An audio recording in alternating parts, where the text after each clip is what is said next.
लेकिन इसमें तो ऐसा है, इसमें ऐसे भी उदाहरण मिलते हैं कि बच्चे 5 साल की उम्र से ही बहुत ज़्यादा योग साधना या तपस्या करके ध्रुव का उदाहरण मिलता है।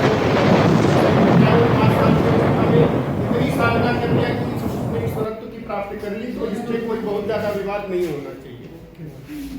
लेकिन जो अपने आप से उन्होंने कोई इनिशिएटिव लिया, कुछ करना चाहा, तो उसको प्रेरणा के अंतर्गत रखा जा सकता है। वार्तालाप, जैसे जब हम बच्चों के साथ शाम को कोई प्रेरणास्पद कहानियां कहते हैं तो उन कहानियों से भी बच्चे प्रेरणा लेते हैं, उससे हम बातचीत करते हैं।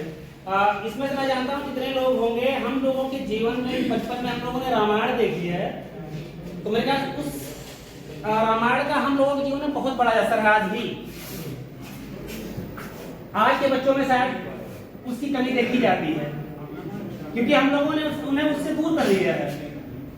तो अगर हम उससे स्वस्थ वार्तालाप करेंगे तो उसका ये असर बच्चों में दिखाई पड़ेगा। धनात्मक प्रतिपुष्टि, धनात्मक प्रतिपुष्टि या प्रबलन इसको कहा जाता है। अगर बच्चों को आप अच्छा फीडबैक देंगे, अगर बच्चे ने कुछ किया उसको किसी तरह से प्रोत्साहित कर रहे हैं, अच्छा फीडबैक दे रहे हैं, उसको पूरे क्लास के सामने उसको प्रैक्टिस करवा दिया, कुछ करा दिया, तो बच्चा और तेजी से सीखना चाहेगा और अच्छे से उसके अंदर। उसके साथ साथ जो और बच्चे हैं वो भी और बेहतर करने का प्रयास करेंगे। उदाहरण के द्वारा इसमें भी बच्चे, जैसे अगर हमने क्लास में कोई बच्चा अच्छा कर रहा है, हम उसे क्या नाम है हफ्ते में या महीने में या किसी काम को दिया, उसमें अच्छा काम किया, उसे हम प्रोत्साहित पुरस्कृत करते हैं और बच्चों के सामने उसे उदाहरण के रूप में प्रस्तुत करते हैं, तो बच्चे जो है उसे उदाहरण के रूप में लेते हैं स्वयं, और स्वयं बेहतर करने का प्रयास करते हैं। उसमें जो हमारे ग्रुप ने सोचा है, जो पॉइंट, उसमें पहला पॉइंट है अनुकरण।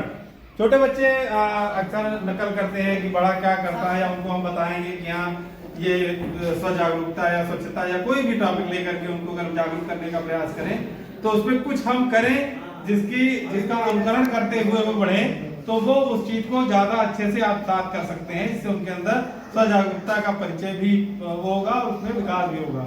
दूसरा, अभ्यास। अनुकरण करने के बाद बार बार जब उस चीज का अभ्यास कराएंगे तो वो बच्चे अपनी हैबिट में उसको लाएंगे और हो सकता है उसके अंदर स्वजागरूकता का विकास हो जाए। फिर इसके बाद गतिविधि है, तमाम बाल गीत है या कुछ ऐसी गतिविधियां कराइए जो रोचक हो, जिसमें बच्चे इंटरेस्ट लें। इस तरह से होता है, तो ये इस तरह से स्वजागरूकता का विकास किया जा सकता है। अंत में प्रोत्साहन, ये बहुत आवश्यक बनता है खंड, कि किसी भी चीज को बताने, पढ़ाने या कुछ भी करने के बाद अगर उसका प्रोत्साहन दिया जाए तो वो उसमें एक एक्स्ट्रा एफर्ट ऐड करेगा और बहुत अच्छा उसका फीडबैक निकल के आएगा। प्राथमिक स्तर पर हम सब जानते हैं कि हमारे छोटे छोटे प्यारे प्यारे बच्चे होते हैं, जिनको वो केवल बहुत ज़्यादा कठिन शब्दों को या बहुत ज़्यादा किसी चीज़ को इंग्लिश में उस तरीके से वो समझने का उनका उतना तरीका नहीं रहता है। लेकिन हमको उनको स्वजागरूक करना है या सिखाना है या उनको बताना है कि कैसे बेटा क्या चीज़ होती है, क्या नहीं होती है। तो सबसे पहला है, उनको हमने लिखा यहाँ पे अनुकरण के द्वारा। ये बहुत ही तब से ये टॉपिक हम लोग को यहाँ पे बताया भी जा रहा है, सिखाया भी जा रहा है इसके बारे में, और हम सब इसके समझ भी चुके हैं। दूसरा है वातावरण के द्वारा, यानी हमारे जो बच्चे होते हैं प्राथमिक स्तर के, वो सबसे ज़्यादा सीखने की रुचि लेते हैं आसपास के जो हमारे परिवेशीय वातावरण होता है। कि जैसे कोई छोटा बच्चा रहा, बेटा कुर्सी क्या है, मेज कहाँ पे है, पेन कहाँ है, कॉपी कहाँ है, इसमें वो रुचि उत्पन्न होती है उसके मन में, और वो बहुत आसानी से, वो बहुत जल्दी तुरंत उठा के बता देता है। तो ये होता है हमारा परिवेशीय वातावरण के द्वारा। फिर दूसरा टॉपिक हमने लिया उदाहरण के द्वारा। किसी बच्चे कहीं ऊपर हमने उदाहरण लेके बता दिया कि अच्छा बेटा तुम खड़े हो जाओ, वो कौन सा रंग है, बच्चा तुरंत बताएगा सर ये रंग का है। तीसरा है संवाद के द्वारा।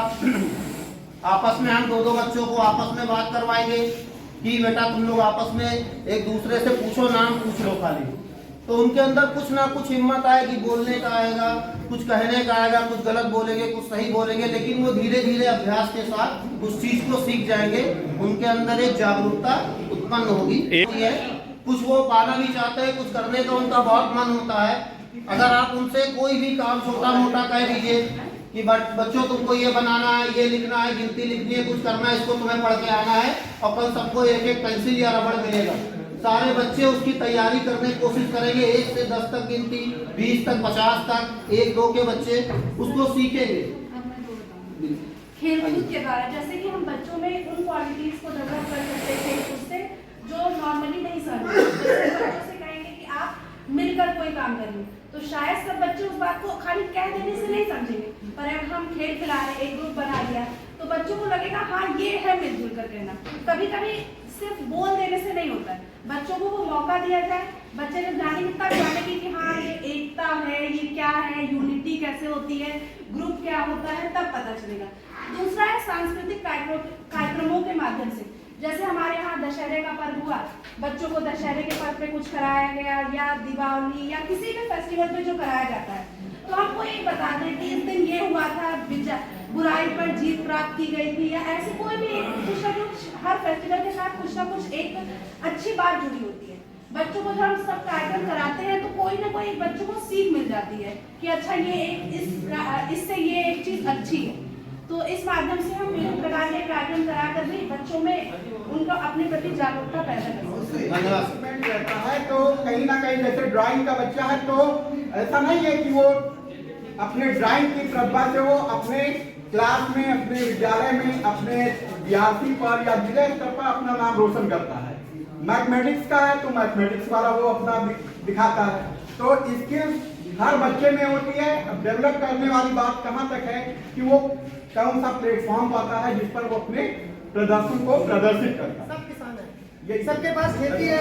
हम उनको ये उदाहरण दे सकते हैं कि जैसे धान की रोपाई हुई, उसके बाद हमारे बाबा या दादा या पिताजी रेगुलर उस खेत का देखभाल कर रहे हैं। रेगुलर एक दिन वो चूक जाते हैं तो उसी दिन सब जानवर उस खेत को साफ, तो इससे उनको ये प्रेरणा मिलेगी। ये उदाहरण से कर सकते हैं कि आपको रोज पढ़ाई करना है, रोज इस काम को करना है, हर हाल में करना है। और तीसरा क्या है, प्रोत्साहन देना।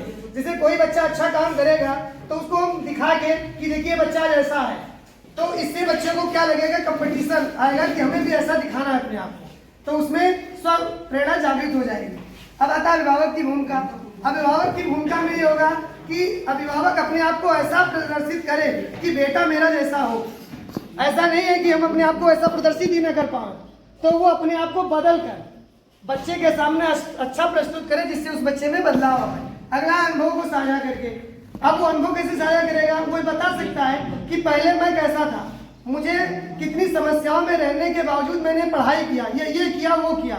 वो अपनी चीजों को बता के बच्चों से रेगुलर साझा करता रहेगा। इससे बच्चों के दिमाग में ये आएगी बात कि मुझे भी कुछ ना कुछ करना है, क्योंकि उससे ज्यादा सुविधाएं मुझे मिल रही है। अगला आ जाता है समुदाय की भूमिका के बारे में हम आते हैं। अब समुदाय की भूमिका बहुत महत्वपूर्ण हो जाती है, क्योंकि बच्चा क्या होता है, रेगुलर समुदाय के लोगों को देखता रहता है। अब उसमें मेरा क्या है, समुदाय के अच्छे अच्छे व्यक्तियों के बारे में उनको बताया जाएगा।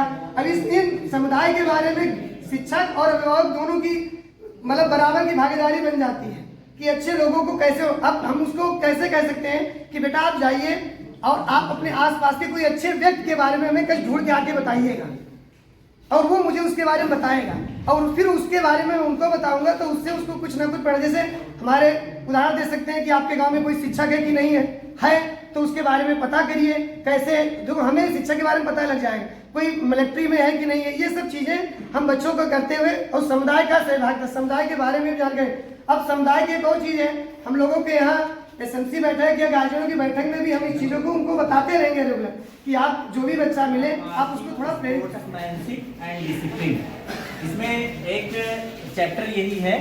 इसमें देखा गया प्रेयर असेंबली में हम लोग जब होता है मॉर्निंग असेंबली, तो स्टडीज, अटेंशन, टर्न राइट, इसको तुरंत लड़के एकदम एक्टिव हो जाते हैं। और ये नेशनल एंथम का रिस्पेक्ट मैंने देखा है, और वहाँ भी इसमें बुक में भी है, लेकिन मैंने देखा है कि जहाँ भी लड़के रहते हैं और ये प्रेयर हो रहा है, नेशनल एंथम स्टार्ट है, तो वहीं पर वो बिना कहे वो एकदम अटेंशन के उसमें हो जाते हैं पोजीशन में। तो ये तो सेल्फ उनका वो है अवेयरनेस, और वो फ्लैग का रिस्पेक्ट करते हैं, कभी झुकाना नहीं, कभी उल्टा नहीं करना, ये सब इसमें है भी। और ऐसे इसमें लिखा नहीं गया, लेकिन सीमा की बहादुरी वाले पार्ट में भी है उनका अवेयरनेस, जो पहले भी बताया गया है। तो बहुत बढ़िया, वो पहले ही जो अकेली थी उसके ऊपर डिपेंड था कि हम कैसे करें, तो उन्होंने पूरा सामान उठा के ऊपर रख दिया, उसके बाद में फिर सीढ़ी लगाया। उसको ऐसा नहीं था कि सीढ़ी लगा देते तो हो सकता है कि वैसे जा सकते थे ना, तो वो गिर जाते, तो सीढ़ी लगाया, फिर ऊपर गए और फिर बाढ़ आ गई, फिर लोगों का वेट किया, नहीं तो गलत करती तो डूब भी सकती थी। तो उसमें ये कक्षा 3 में ये पार्ट है, तो 2 पार्ट देखा गया, उसके बाद में समय अभाव के कारण। चलिए धन्यवाद सर, बहुत बढ़िया।